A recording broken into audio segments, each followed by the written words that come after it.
அப்புறம் மலரு, ஏதாவது விசேஷம் உண்டா? அது அம்மாடி, என்ன மச மச நிக்கிற? பெரியப்பா காஃபி எடுத்துட்டு வா. ம். என்ன விஜயா, உன் மருமக எதுவும் நல்ல செய்தி சொன்னாலா? எங்க கல்யாணம் ஆகி இவ்வளோ வருஷம் ஆச்சு, ஒன்றுத்துக்கும் வழி இல்லை.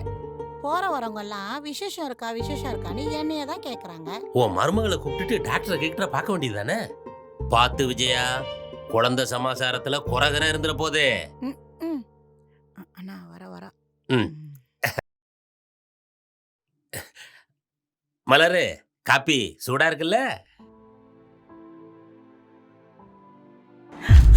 சுடுதே சுடுதே சுடுதே. ஏன் அத்தை, அவங்க தான் வெளியாளுங்கன்னா உங்களுக்கு கூட அறிவில்ல?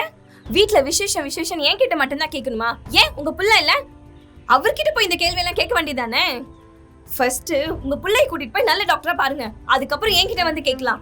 அப்புறம் பெரியப்பா, சொந்தக்காரங்க வீட்டுக்கு வந்தோமா தின்னோமா போனோமான்னு இருங்க.